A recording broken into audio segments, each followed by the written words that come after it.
of culture. Well, José Youngs here, the MMAfighting.com, speaking with Bo Nickal here in New York City. Now, Bo, I am pretty confident you don't watch the show, but I like to pick a couple guys on like maybe the prelims or the early main card, and I think that fight fans want to hear more about them, what they do outside of fighting, because you guys think about fighting all the time. You talk about fighting all the time. Well, you're on a million podcasts at this point, so I think it's just like they want to know kind of what you do outside of fighting. So I'm just going to throw a bunch of very random questions at you. You can pass them. You might not have an answer, but we're just going to go. First question I ask everyone: have you seen Star Wars, and do you have a favorite Star Wars? Yeah, I have seen Star Wars. I'm not like a massive Star Wars fan, but I like the older ones. Probably, which one was the one where they go like to that underwater? They go like underwater. So when you say the older ones, do you mean Episode 1 from like '98? Those are the ones. Yeah. That's like Phantom Menace. I was born in 29. Yeah. So I was like a kid watching those. Yeah. So I mean, those are the ones. I haven't watched really much of the new stuff. Yeah. And I've seen the old ones like forever ago. But I like the 90s, 2000s. Yeah, the prequels. The prequels. Those are the ones that are for me. That's going to be a very controversial answer to call them the old ones. You're like about to just piss off. Well, it's weird, right? Because it's all backwards and flipped around. 100%. Because we saw it. Maybe you saw it, but I saw those in theaters. So that's what I grew up with. Yeah. So it's all good. Do you have a favorite smell? Favorite smell? I would say like I like the smell of like a tobacco, like a nice cigar. Man of culture. Yeah. Scariest animal. Scariest animal? Box jellyfish. Good answer. Yeah, see, everyone's like spiders, sharks. Box jellyfish will get you. Apples or oranges? Depends on where I'm at. If I'm in Pennsylvania, I'm going apples. If I'm in Florida, I'm going oranges. Yeah. Have you ever asked someone for their autograph? Oh, yeah. Yeah, 100%. Who's the last one you asked? The last person I asked for an autograph?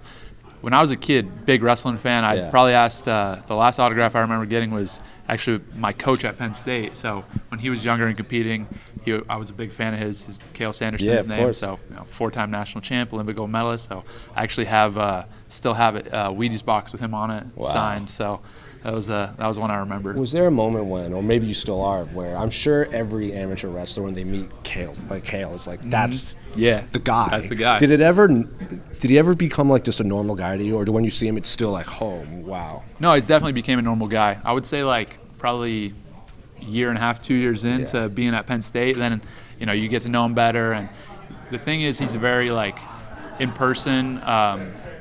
He's like a funny, lighthearted guy. So it kind of like you're like, oh, like this guy's a normal guy too, and you kind of see just like that other side to him, and it actually makes it even cooler to see that, to know that he did what he did, and then see him as a normal guy, just because you're like, wow, like it's incredible.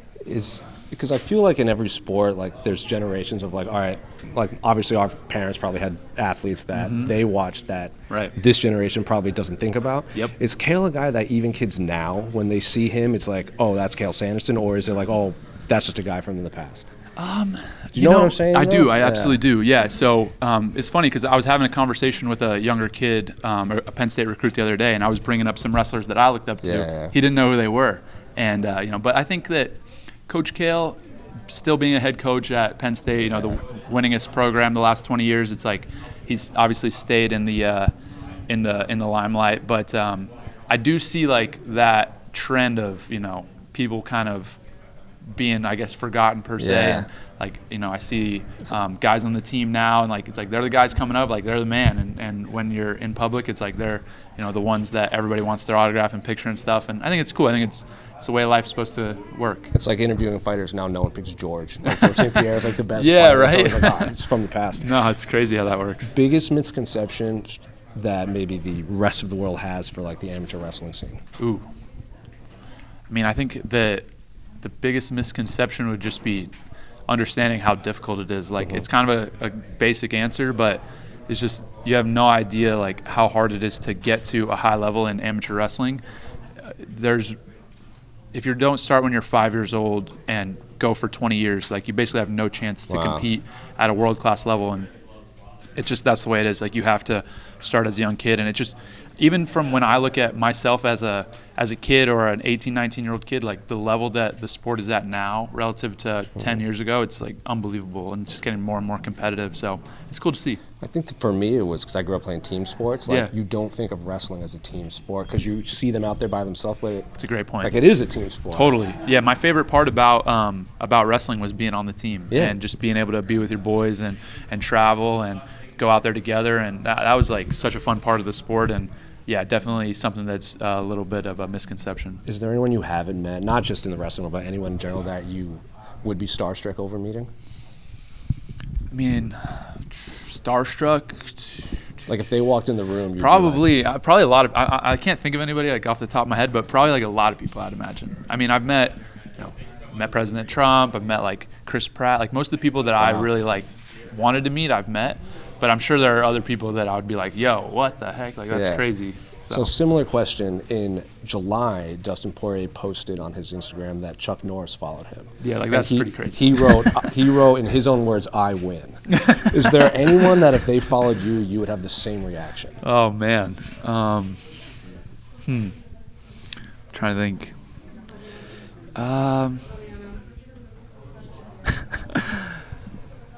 Anybody that followed me that I would just be pumped about.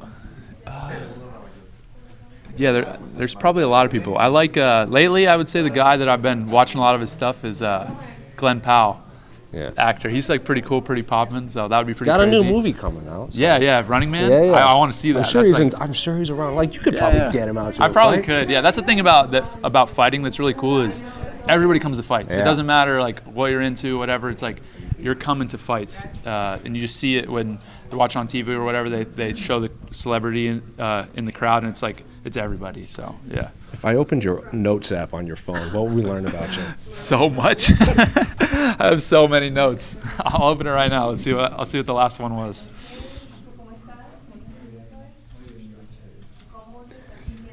Dang, got really investments. Got some Bible verses. I've got business ideas. Dang, he really does. I have a lot of notes. Yeah, I have a lot of notes. That is a lot of notes. And you keep them forever, huh? You're not one of those guys that clears them out. I'll clear them out if I go back and look and it's like dumb or like I'm like, oh, that's not relevant to me anymore. I'll delete it. But I keep a lot of stuff. So. Would you rather be the best kicker in the NFL or an average tight end? Tight end. Yeah? Yeah. Well, I don't know. These guys are hitting 70-yarders now. I know. So maybe kicker, to be honest. They can win. I mean, I'd have to go look at the salary differences. I would imagine it's pretty substantial. Yeah. But you probably play longer as a kicker. That's a good point. You could have a 20-year career, so. And you get to win games. And you don't get brain damage either. You don't get hit in the head, so. True. Maybe kicker. Favorite movie starring The Rock? Favorite movie starring The Rock? Favorite movie starring The Rock? I got to go Smashing Machine. New one coming out. You like it? Oh, have you seen it? I haven't seen it, but it's pretty that's good. what I'm going to go with because it's MMA, and I want to see it. I've been meaning to see it. Just been getting ready for the fight. So. He did an interesting interview where if he was younger, he thought he would want to do MMA. I saw that interview. And then he made this movie. He's like, I don't want to do MMA anymore. Like it's you hard. Realized, yeah. You realize it. What never fails to bring you joy? Oh, my wife and kids. Yeah. How many kids you got now? I have 2. Are they gonna wrestle? I don't know. I would like them to do something more fun. Yeah. Maybe play golf, play tennis, do something that's a little less strenuous. Less strenuous, yeah. If you can only listen to one song for the rest of your life, what is it? Hand to God by John Bellion. There you go. Flat or sparkling water? Sparkling. What language do you want to learn? Russian. Would you rather be a dragon or own a dragon? Own one. Best concert you've ever been to? Oh, I saw John Bellion at Penn State like 12 years ago. Nobody even knew him. There was like maybe 500 people in the crowd. So the best, though. It was crazy, yeah. Is there any musical act that you just don't get it? Like they're really popular, like it's just not for me. I think I appreciate it all. Yeah. Is there any musical act that you got into later in life that you missed the hype train? And you were like, oh, this would have been sick if I listened to this like 10 years ago. I don't know if it would have been sick 10 years ago, but I've been listening to like a lot of like heavy rock lately. Really? Like for real. Like I don't know why. I'd just be rolling to practice in my truck and like just blast like Creed or something like that. Yeah. Who would you send to meet the aliens? Rogan, probably. See, everyone says themselves or Rogan. Like it's no middle ground. Yeah. Which sport should be added to the Olympics? MMA. MMA? Yeah, yeah. That'd be tough. With sure. They'd have to do like headgear and stuff, right? Like Yeah, but kickboxing? it got to see whose country has the best fighters. One per weight class too, huh? One per weight, maybe spread it out over a week or two. Would you add more weight classes if that was the case? Well, wrestling, there's only 6. Yeah, that's so, true. I mean, would you just keep the same weight classes as wrestling? Probably, yeah. Yeah, probably. What's one musical act that you would wait in line all day to see? That I would wait in line all day to see. I brought him up twice already, but John Bellion, 100%. Yeah. So he just started touring again. That's my dude. Hardest food to give up during weight cut? Hardest food to give up? I mean, I just like eating like steaks, just like. I feel like you've been cutting weight for like 20 years at this point. Yeah, I have. So it's kind of just like business as usual. But I mean, you kind of forget like as you do it, you're just like it just. Yeah. Like you turn into a robot. Yeah. So it's like I don't even think about it. So I interviewed, maybe you know them, but I interviewed Chad Gable, who's in the WWE now, and Otis for WrestleMania a couple years ago. Yeah. And we talked a lot about like kids these days don't know what like the raps are, like the the raps with the sweat. They can't do that anymore. Oh yeah.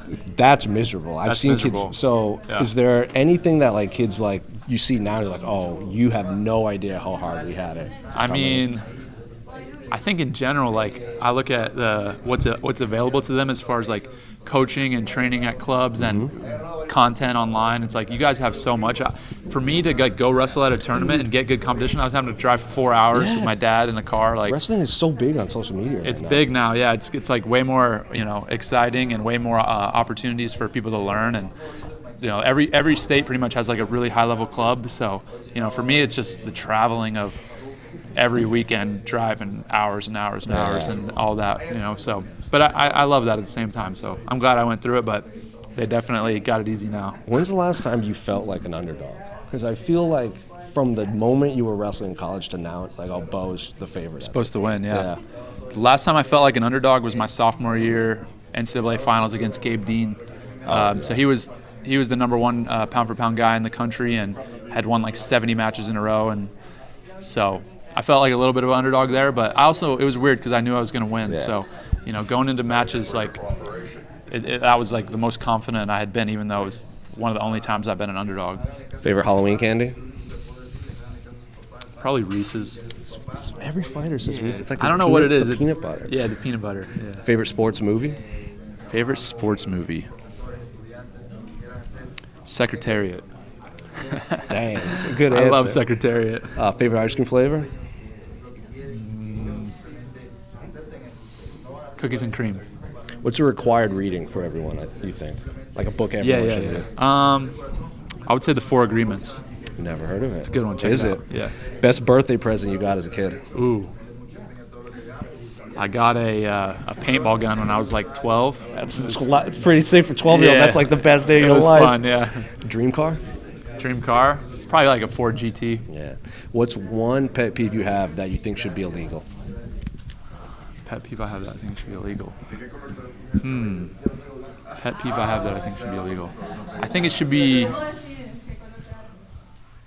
maybe like not washing your hands or something like that. Like after going to the bathroom, like I would immediately like arrest that person, like take him to jail. Last one. What number am I thinking of? 7. Nailed it. First one today that got it. Yeah. Thank you so much, Bo. Appreciate you. Thanks.